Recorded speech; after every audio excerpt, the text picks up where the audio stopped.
Welcome to the Girl Means Business podcast. I'm your host, Kendra Swalls, a former teacher turned entrepreneur, here to help you navigate the messiness of mom life and biz life. Each week, my guest and I will share our experiences, insights, and tips to help you move your business from survival mode to success mode. So grab your favorite drink and let's dive in, because this girl means business.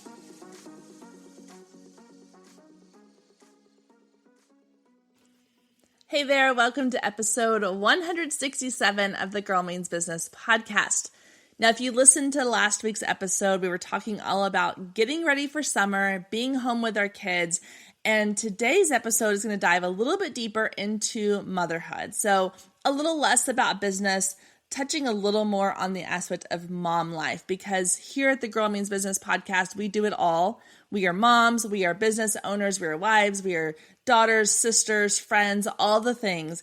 And as much as we would love to compartmentalize all those things and say, at this point, I'm a business owner and I'm focusing on my business and that's all that matters. And then when I quit that at 5 o'clock, I'm mom, everything intermixes. And so when you are struggling with something in your business, it affects your personal life. When you are struggling with something in your personal life, it can affect your business. So I want to make sure that here on the podcast, we're kind of creating a well-rounded look at what it means to be a mompreneur. And so today, I want to talk with our guest, Rachel Bailey. We're talking about raising children with big emotions. Now, Rachel has been on the podcast before. She came on to talk about parenting tips, and we had an amazing conversation. I will link to that episode down in the show notes if you want to go back and listen to her first episode here on the G&B podcast. But Rachel is a parenting specialist. She's been serving families for over a decade.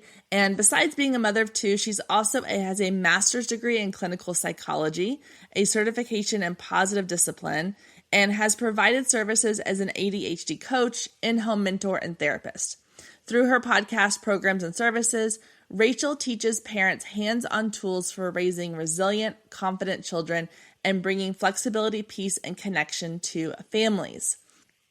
Now, if you're listening to this, chances are you're a parent, and maybe the title of this episode caught your attention, or maybe you're thinking, well, I would love to learn more about how to be a great parent, but I don't have a kid with quote unquote big emotions. I still encourage you to listen to this interview, this conversation, because I went into it with kind of the same thought of, well, I don't have a child who expresses these big emotions. So I don't know what all I can learn from this, but through the conversation, so much came out that just is helpful to parents in general, parents with kids who express their emotions, who hold their emotions in, all the things. And so I encourage you to take a listen. It's a great conversation. As always, Rachel's giving incredible tips. So I cannot wait for you to hear our conversation. So let's get to it. Here is Rachel Bailey. All right, guys, I am so excited to welcome back Rachel Bailey to the Girl Means Business podcast. If you have not listened to her first episode, go listen to episode 60, where we did parenting tips with Rachel. And today we're going to dive into parenting kids with big emotions, what that looks like on both sides. So Rachel, welcome back to the show. How are you? I'm great. Thanks for having me back. Yeah, I'm so excited. So for anyone that hasn't listened to your previous episode on here or isn't familiar with you, give us just a quick little rundown of who you are and what you do. So I am a parenting specialist. My background is in clinical psychology. And I actually started in my career, I was studying to be a neuropsychologist, didn't quite make it because I got pregnant along the way. But at that point, I was helping kids and teens, and eventually realized that I actually had more impact on the entire home if I started working with parents. So I've been working with parents now actually for about 13 years. And my goal is to really provide parents with practical tips and tools to foster more connection and calm in their homes. And I actually about a year or a year and a half ago now started niching and specializing in helping parents with children with big emotions, because they can play a huge role in homes, whether you actually see big behaviors or sometimes kids have really big emotions, but they're not actually showing them and they're just building up inside. So that's what I specialize in now.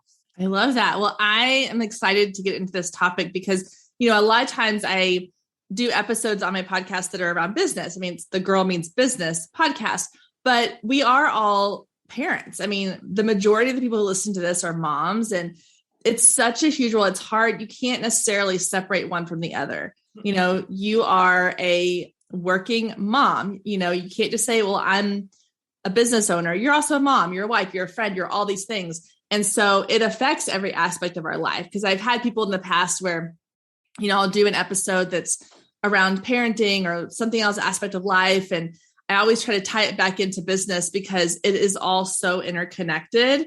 And if you are struggling with something at home, even if it's, you know, something as simple as like, I mean, I know that the emotions is not simple, but, you know, outbursts or things that are happening, it can affect you in other ways, especially in your business, your work hours, you know, your mindset, all of those things. So I think it's so important.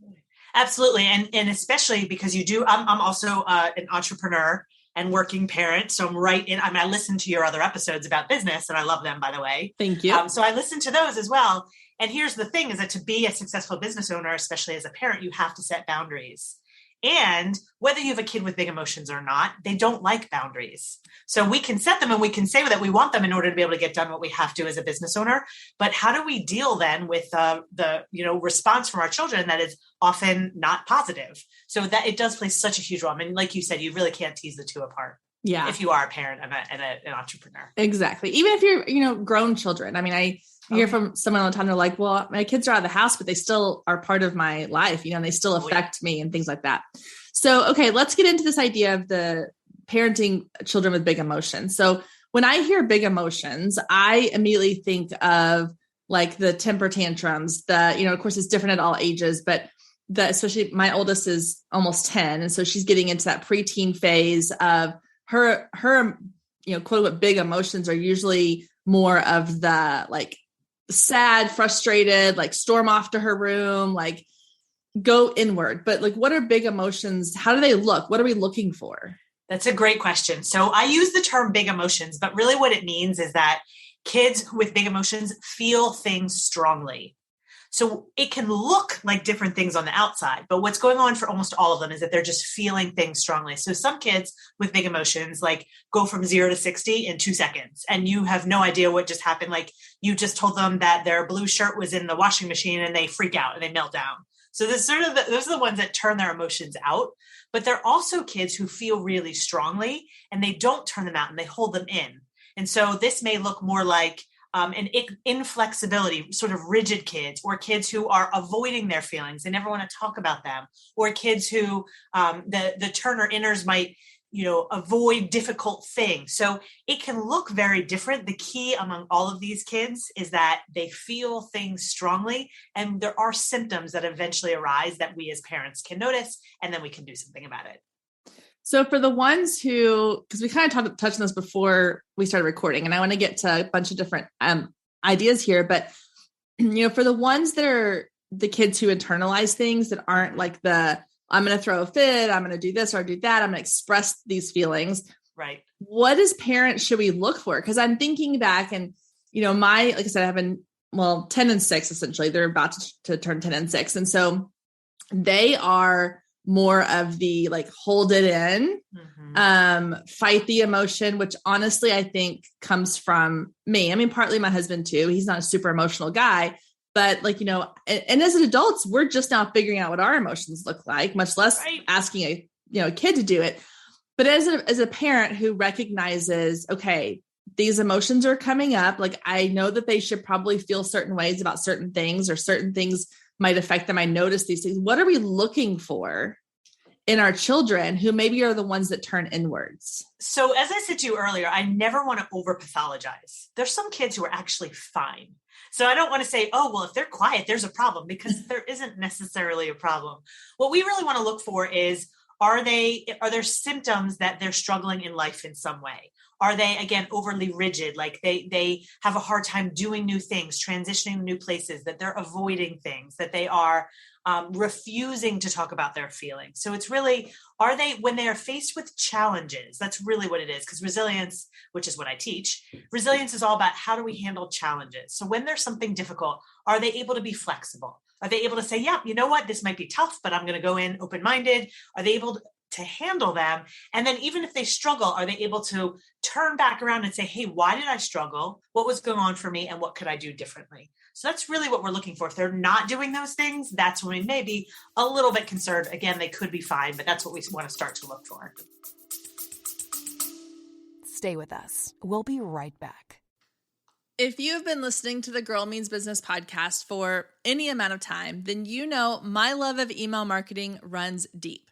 Not only is it a great way to generate new leads, but it's one of the most effective methods for nurturing warm leads and turning them into sales. Now, over the years, I've tested several email platforms, and my favorite by far is Flowdesk. Not only do they make email marketing simple and easy, even for the technically challenged, but they have everything you need to create stunning emails, capture leads, make sales, and automate the entire process, giving you time back in your busy day. And the cherry on top is you're only charged one flat fee no matter how many subscribers you have. So while other platforms will increase your price when you go over your pricing tier limit, Flowdesk has no price increases or hidden fees. If you're ready to give Flowdesk a try, click the link below in the show notes to save 50% off your first year. Let Flowdesk help you design emails people will love. Click the link below and check it out. I have a feeling you're going to love it just as much as I do.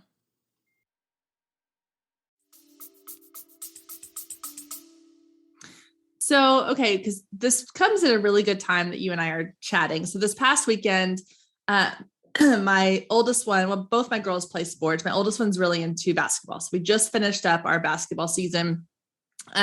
She experienced a lot of new emotions with this season because it was a season of growth for her. She was learning how to handle failure. She was learning how to handle criticism. She was learning how to handle even, success and praise. Yeah. And so we had a lot of conversations. Like we would leave a game, we would leave a practice.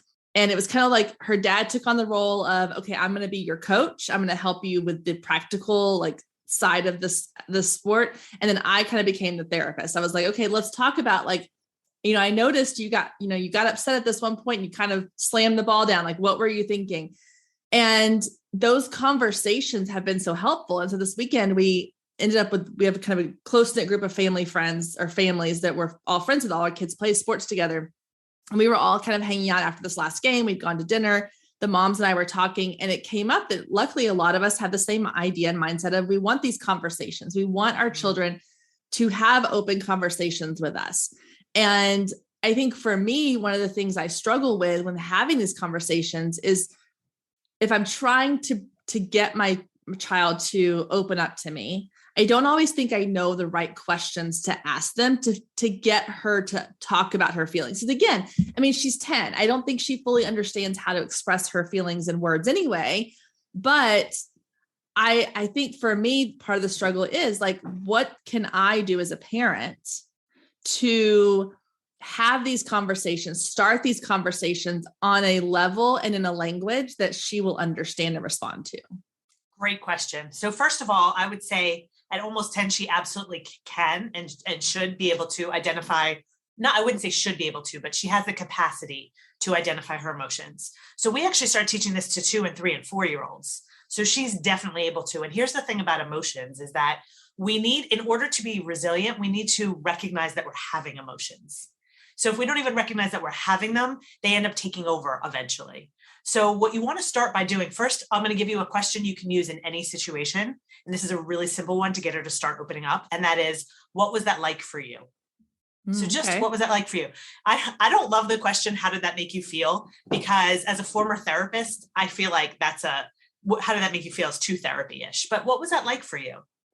And what happens is a lot of kids will initially say, I don't know, or what are you talking about? Or I can't answer that. And that's a sign that they actually don't have either the ability to recognize their emotions or the language to express it.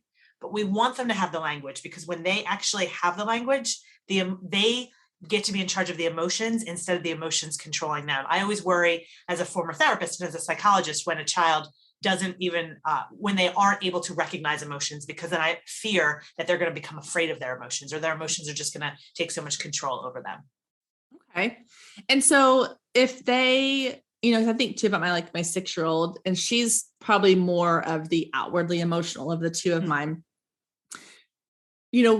then what do you like if they say, okay, well, I felt frustrated or I felt angry or I felt like I was, fill in the blank. What do you do next?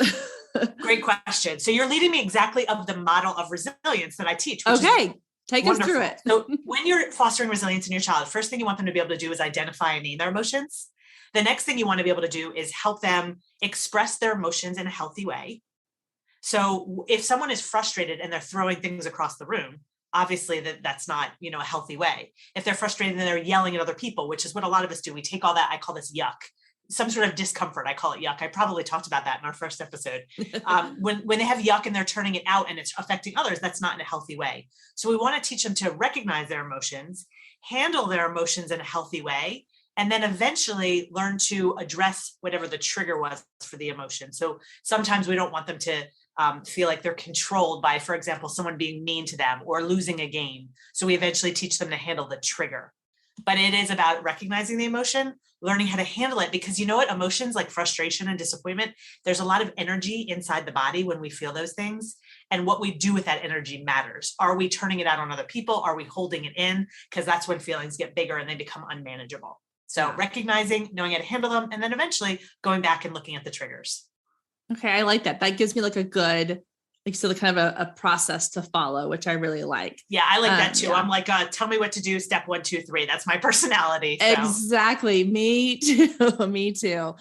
Okay. So let's say I'm going to kind of stick with just using the example of the ones who are going inwards, then we'll kind of go into the ones that maybe express it a little more outwards. So let's say I'm having a conversation and she says, well, okay, the identifying the emotion, I was frustrated. And then I can go into and asking questions, I guess, around like, how was that? Or would you say, what was that like for you? Yeah. Or what made it frustrating? Mm-hmm. Yeah. Or what made it frustrating? And then once we identify the trigger, so maybe she says like, I felt that way when, my coach got on to me for not doing something that I feel like I've been working to be better at. Yeah. Then like, what's the next step as far as like, now that we've identified the trigger, how do we move forward with that emotion in future instances? Yeah. So what's important before we tell them how to handle it is that they actually feel like we get it. So another piece of resilience is identifying. And then if she says I was frustrated because the coach criticized me, making sure that you stay in that world for just one more minute and saying, well, no wonder you were frustrated. It's hard to hear when someone's criticizing you, because what happens is we want kids to respect their feelings without being controlled by them. And so often what we do is a child says, I felt frustrated. And then we say, okay, let's go to the solution. But we can't go to the solution unless a feeling feels respected, honestly, unless a child feels respected. Because if we say something like, oh, well, just, don't care when your coach says something like that. When we dismiss feelings, those feelings actually get bigger, and children start to ignore their feelings because we dismiss them, so they dismiss them. Yeah. So first we want to say, well, no wonder. That's a really great, another key statement here. No wonder you felt blank because, or of course you felt blank because. Now we're not agreeing with them. We're just recognizing how they're feeling.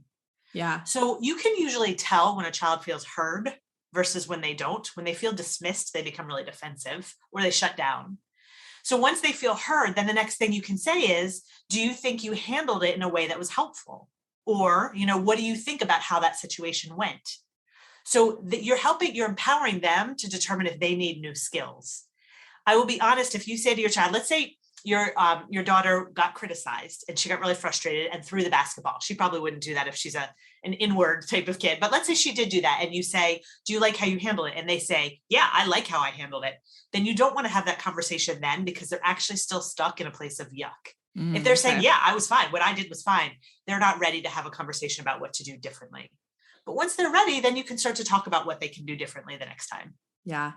Well, and I have to say, like, just kind of pausing here, I love that these are conversations that we are having with our children, because it's over the course of generations, it's starting to improve. Like, I think that, I am technically an elder millennial by name. I'm like right at that cutoff. But I do think that like my generation and the ones just after me are more open to these types of conversations. Whereas like growing up, a lot of it was, oh, you're fine. Don't let it bother you. Brush it off. Like, get up and keep going. There was no, let's figure out how to deal with this. It was just suck it up and keep going. Yeah. And I think it's so important because as an adult, I have seen the impact of having these internal conversations and even outward with, friends and therapy and all that kind of stuff. But if we can teach our children how to do these things at such an early age, when we weren't taught at such an early age, just think of how much like better people they are going to be. So I just had to pause. I had just this moment of like appreciation for what you're doing to try to help people navigate these things in their lives, because we don't, as parents, we didn't have an example of how this should be done. So we're kind of just out here winging it, hoping we're doing the best that we can. So yeah, I love that you're helping this. But I also think it's really important because if you just think about it very simply like this, I was just talking to a friend about this earlier today. There's a lot of meanness out there. 2 years out of COVID, struggling, all this there's just nastiness out there. The world, we're still hurting, a lot of us. And a lot of us do take our feelings and point it outwards at other people. That's why people are so mean. That's their yuck inside turned out. So if we can teach our kids that you can't turn your yuck out on other people. On the other hand, I just want to make a point about what you said. A lot of people think that millennials and younger are also spoiled, like that they say, this is my feeling, so I'm entitled to anything I want. And what I teach is that there's a middle ground. And I'm not saying, Kendra, you're like this at all. No, I was not saying that, but I think that there is that balance between suck it up, which we absolutely learned. I learned that too. And the other end, which is, oh, you're feeling frustrated. Let's stop. Let's not do this because you're frustrated. We actually have to teach kids, yeah, you're going to be frustrated. And in order to handle it in a healthier way, notice it and know how to handle it without turning it out and being mean to others or being mean to yourself, which is ultimately what happens when they turn it in on themselves. Yeah. Okay. So let's get back on track. So we've talked a little bit about the ones that kind of turn inwards and you maybe have to pull, kind of dig a little deeper. So what about the ones that are outward? We've all probably have friends or know someone, if it's not your own child, that does this, that expresses their emotions in big ways. So walk us through a little bit about what that, kind of environment and that looks like. Yeah, I will tell you that. One last thing I want to say about the inward kids, though, really quickly, is that a lot of inward kids, by the way, are not verbal processors. So I just want to mention that to people who have an inward turning child, that you may be trying to get words out of them, but they don't want to or can't use words. What I used to do as a therapist when I was working with these kids is I would go where they were. Often these are creative kids. So I would use music or sports or drawing or whatever they need in order to process their feelings. So I just don't want anyone to get hopeless if they have this child who's holding it in and not talking. That's okay too. But let's go to the outward motivated kids, which is actually going to be it's going to be the same in terms of if they're not talking about it, that's okay. But ultimately, it's really the same process where you are talking to your child about what was it like when you got criticized or when your friend said that, they didn't want you to come over, whatever the trigger is, ask them what it was like for them. They're probably going to be more vocal about it. And they're more likely to just keep going on and on about how bad it was. And they just want to, they want you to feel how bad they're feeling. And that's the key, is that kids with big emotions, especially those who turn it out, need others to know how bad it is. And again, if we dismiss them, so let's say a child is really frustrated because their friend didn't invite them over and they're really mad. And we say, oh, but you can go over to their house next Saturday.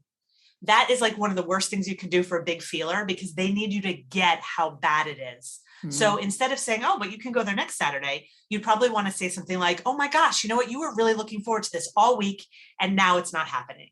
So you're letting them see that you get it. It's really important, almost for all human beings, but especially for a big feeler. They need to feel understood. Gotcha. Okay. So what about the ones who, and I guess in my mind, I'm thinking, and I'm probably wrong here, but like most of the younger kids who maybe don't have that, the verbal words. Piece, the words, the names to go with the words and the feelings, they just kind of lash out in like a physical way. How do you handle that? Because that's the one I see where the parents just look so defeated. And I've had friends whose kids are like this, and they like are almost embarrassed to like even go to birthday parties and out to, because they don't know what is going to happen. Yeah, absolutely. So, and those are most of the parents I work with. I would say it's about 70% outward turners, 30% inward, but either way. So the outward, a couple things to think about. Number one is, believe it or not, a child's ability to regulate depends on us. So the first thing we need to do is make sure we're not getting triggered, which is a whole episode on its own, but that's the first piece of this. And then what we teach younger kids is actually what I call when then statements. And when then statements are where we teach children to recognize when they're in certain situations where they get frustrated, like when I tell you you can't have something, or when your sister takes your toy, or when your brother, will make noises, but he won't stop when you ask him to. So we teach them to recognize these situations, and we teach them what to do. Remember I said earlier, when they're feeling big things, it's a lot of energy inside. Yeah. So we need to teach them what to do with that energy. So when your sister takes a toy and you feel really frustrated, and I would use words so they can start to talk about them, then maybe you want to, and there are lots of ways that they can deal with this energy. Maybe you want to squeeze yourself really hard, or maybe you want to go to a wall and push as hard as you can, or maybe you want to scream into a pillow, or maybe you want to, whatever I help parents figure out what is going to be best for their child. So it depends on the child. But here's the key. 100% of the time when I say this, parents will say, but Rachel, I already taught my child to do that. And I've taught them that, I've said it 5 or 10 times. And here's the thing, that by the time a child is upset, they're not going to remember what you taught them, and they're not going to care about what you taught them. So in order to make a when then statement stick, we actually need to practice with children between times of yuck.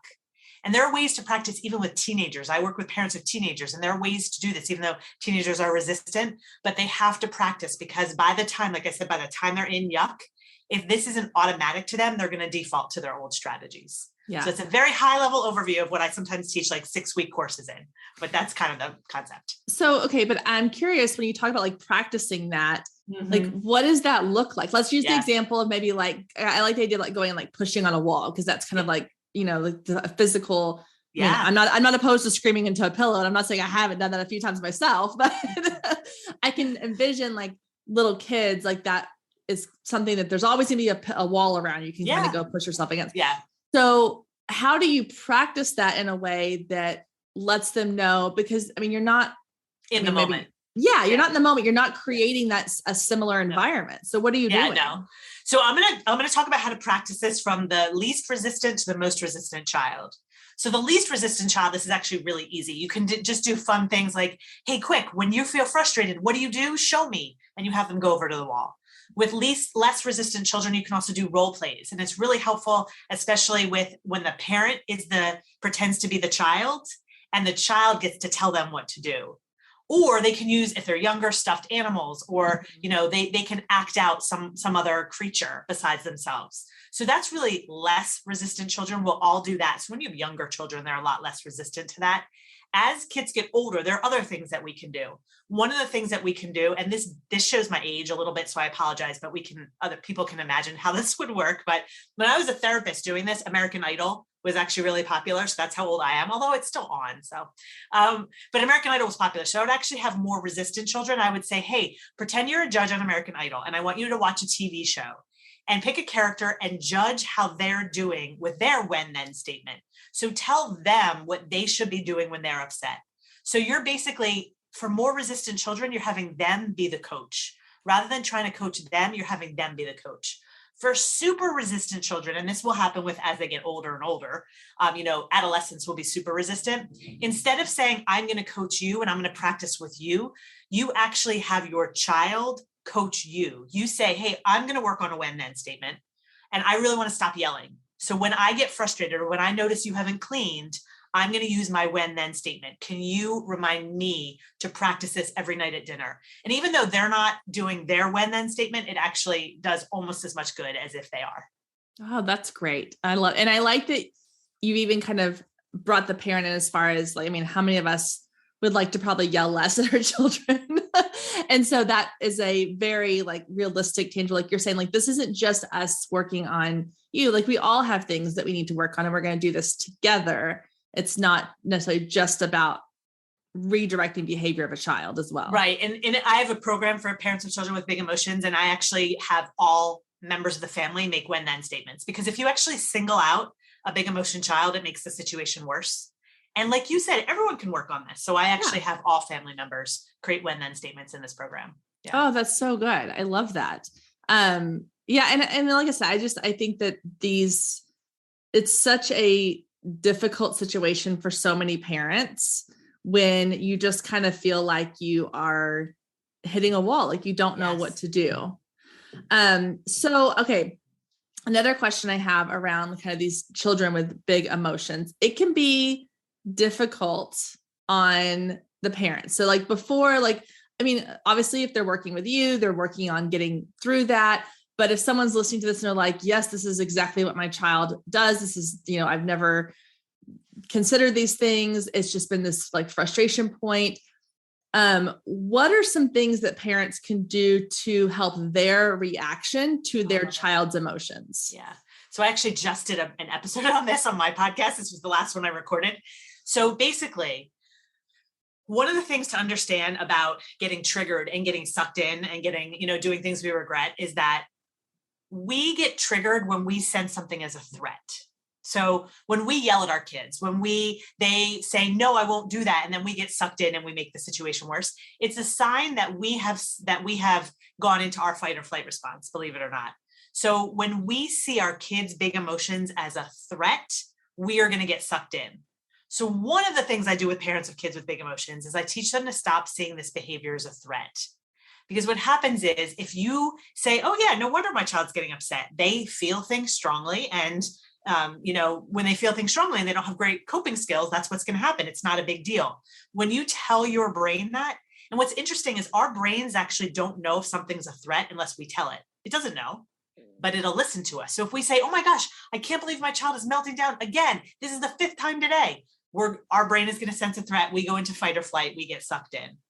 So when we say, oh yeah, this is going to happen, and I know it might happen 10 times today, and we kind of expect it, we can handle it much better. Now, is that going to solve everything? No, because we need to teach our kids some skills, but we can make the situation better or we can make it worse. And to your point, your original question, how do we not get sucked in? One of the things that we do is stop seeing their behavior as a threat. Now, if we are exhausted ourselves and we're in a lot of yuck ourselves, that's going to be really hard. Yeah. So a lot of this, obviously, we know this comes down to taking care of ourselves first. Yeah.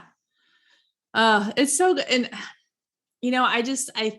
I can picture in my mind, my kids, so many other kids that I know, and like just how beneficial, even kids who maybe don't have like what is kind of labeled as these big emotions, but just these tools. Like I used to always tell my kids when I was teaching, we would teach like for the STAR test, which is the standardized test here in Texas. And I would tell my students, I'm like, you're not going to always know what to do on each problem, but my job is to give you the tools, and you have this little toolbox of all these math tools and all these reading tools. And I think that as parents, and even as just people in general, having this toolbox of things that we can go to, even if your child is not someone who kind of fits the box of what we talked about today with someone with big emotions, these are still tools we can use in different capacities. They don't have it's not a one problem thing. It can span across just good parenting. That's good exactly advice. Right. Yeah. And I, even for 11 and a half years before I focused on big emotions, I've worked with kids of all types.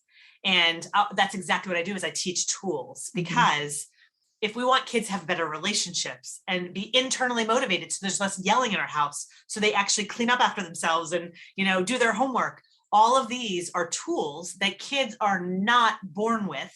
We assume that because a child is physically capable of doing something that they can do it. That's not true. And that's where we get frustrated. But giving them tools really does foster internal motivation and more resilience. And they'll have better relationships too and be more successful. Absolutely. Yeah. I agree.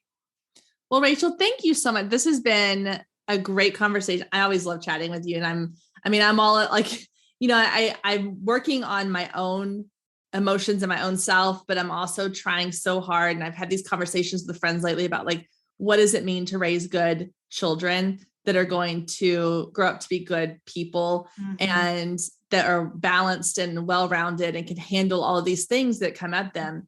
And I think every time I chat with you, I feel like I get more tools to add to my toolbox. So I appreciate you sharing this with us today.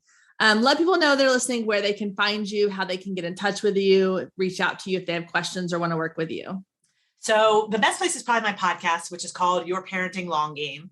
And I did start my podcast. It's like 100 and some episodes on discipline and sort of a non-big emotion child. And then I switched over to big emotion. So whether you have a non-big emotion child or have one, there'll be tips in there, and they're hopefully really practical tips. So it's called Your Parenting Long Game. So I have a Facebook group that goes along with it called Your Parenting Long Game. And then I also did, if anyone listening does have a child with big emotions, I have a free video series that's actually just for you all that I sent you the link to, and it is on my website, and it talks about why a lot of what we've tried when we're raising children with big emotions doesn't work and what we can do instead. So that link, you will be able to share with them. Yeah. So that'll be in the show notes for anybody listening that wants to go check that out. Make sure you grab that link. Well, Rachel, thank you so much for being part of the show. Again, I hope to have you back on in the future. I love when people come back and we can kind of follow up on the things that we have talked about before and touched on. So thank you so much for being here. And I look forward to chatting with you again. You too. Thank you so much. Thank you so much for joining us today. I hope you enjoyed the conversation as much as I did. And as always, you can find any links or resources mentioned in today's show down in the show notes. And if we're not friends outside the podcast yet, then what are you waiting for? Come find me on Instagram at Girl Means Business and send me a DM letting me know what you thought of today's episode or any of the past episodes you've listened to. You can also take a screenshot of today's episode and post it to your stories, tagging at Girl Means Business, and I'll give you a shout out on my page. I love connecting with you and hearing all about your business and can't wait to get to know you more. I hope you have a wonderful week, and I will meet you back here next week, same time, same place.